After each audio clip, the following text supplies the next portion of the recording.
Welcome to Have You Read It? The channel where we bring books to life, one summary at a time. Today, we're diving into The Chaos Machine, the inside story of how social media rewired our minds and our world by Max Fisher. This book explores how social media platforms, initially envisioned as tools for connection and empowerment, have evolved into engines of chaos, disrupting societies and reshaping human behavior on a global scale. Fisher argues that the algorithms driving these platforms, designed to maximize engagement, have inadvertently amplified division, spread misinformation, and eroded trust in institutions. The Chaos Machine is a valuable read because it provides a comprehensive and alarming analysis of the unintended consequences of social media, drawing on extensive research and interviews to reveal the inner workings of these powerful platforms. It challenges us to critically examine our relationship with social media and consider the broader implications of its pervasive influence on our lives. Okay, let's unpack the main ideas from The Chaos Machine. The book starts by describing the rise of social media and its initial promise of connecting people and fostering a global community. However, it quickly becomes clear that these platforms have had a far more complex and often negative impact on society. One of the central arguments of the book is that social media algorithms are designed to maximize engagement, which often leads to the amplification of sensational and divisive content. According to Max Fisher, these algorithms exploit the human brain's attraction to divisiveness, creating a chaos machine that rewards outrage and conflict. The result is a distorted information environment where misinformation spreads rapidly and echo chambers reinforce existing biases. It is revealed that Facebook pushed anti-vaccine groups to users. Citing one of Max Fisher's sources, it felt like a Chicken Little, telling people the sky was falling. This created a world in which rage-filled content would become the norm. The author discusses how social media platforms exploit psychological vulnerabilities, such as the need for social validation and the tendency to conform to group norms. Sean Parker, Facebook's first president, admitted that the company's goal was to consume as much of users' time and attention as possible by creating a social validation feedback loop that releases dopamine in the brain. Similarly, social media companies recognize the power of intermittent variable reinforcement, which keeps users hooked as they do not know when they will get a reward from posting on social media. The like button is like a car battery hooked up to our sociometer, which measures how other people in our community seem to perceive us. This gives tremendous power over our behavior.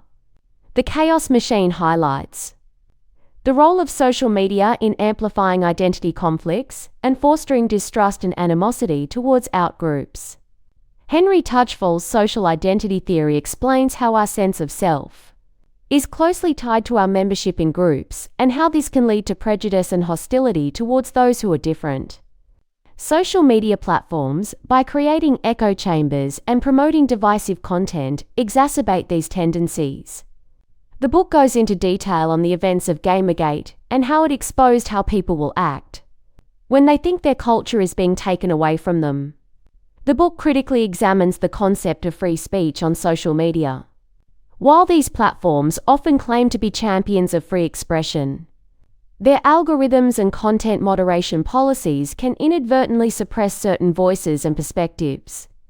The author also notes that the spread of misinformation and hate speech can have a chilling effect on free speech, as people become afraid to express their views for fear of harassment or abuse. This was exhibited by the firing of Ellen Pao due to the trolls winning.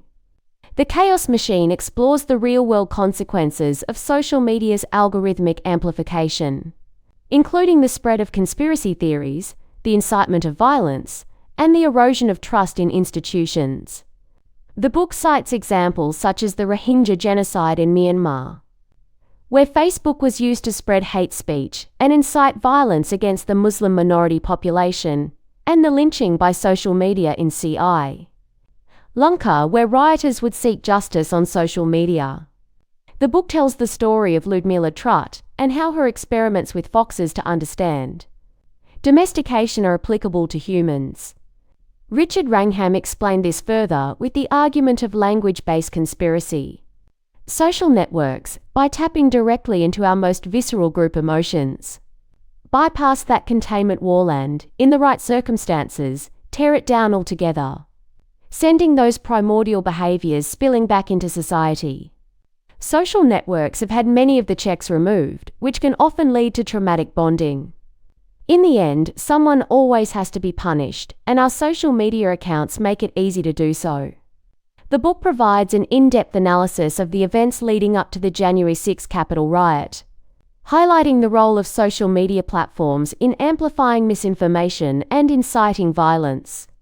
It demonstrates how QAnon, a conspiracy theory that originated on the fringes of the internet, gained mainstream traction through social media and contributed to the erosion of trust in democratic institutions. Max Fisher presents a number of examples of just how dangerous social media algorithms can be. In one instance, a clinical psychologist found that patients would often refer to YouTube or Google to seek medical advice. Further, one instance in which a software developer named Frederick Brennan endorsed eugenics. All of these have consequences, such as the Facebook and social media post claiming that Walter Palmer had killed Cecil the lion, thus leading to many people harassing the dentist. The book talks about Eli Perez's belief that 2013 was a crucial year and how it had an effect on the outcome of social media. One point of argument in that he was not sure whether the effect was real or a direct influence on people. The book touches on people like Milo Yiannopoulos and other Gamergate stars and how that influenced a lot of people to see a certain perspective. It wasn't only the 4chan or Gamergate side of the argument, but also more mainstream and public, like the CEO of Google, Eric Schmidt, who recited that the answer to bad speech is more speech. The book states how many executives didn't understand how to stop the hate from going into the real world, or understood certain groups. An example would be a discussion with Brianna Wu about some software and video games. Many engineers didn't quite understand queer people or people of color and their point of view. In the end, it was thought to be tribal by them. Sean Parker, a social media president, wanted to create a plan of how to consume time. They even brought in experts like B.F. Skinner, who rewarded people based on the amount of times they completed a task. Parker termed the social validation feedback loop, calling it exactly the kind of thing that a hacker like myself would come up with. Because you're exploiting a vulnerability in human psychology. This is done with likes and retweets. Some actions will get these and some will not. It is designed to be intermittent to get you hooked. In the end, the technology used is what made it so difficult. This was exhibited by the firing of Ellen Powell. After trying to make changes, she was released by her company. In summary, all this is by design or for profit maximization. Alright, let's distill some key takeaways from the chaos machine. Engagement trumps truth.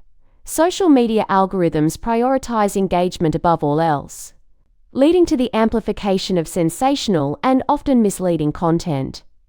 Algorithms exploit vulnerabilities.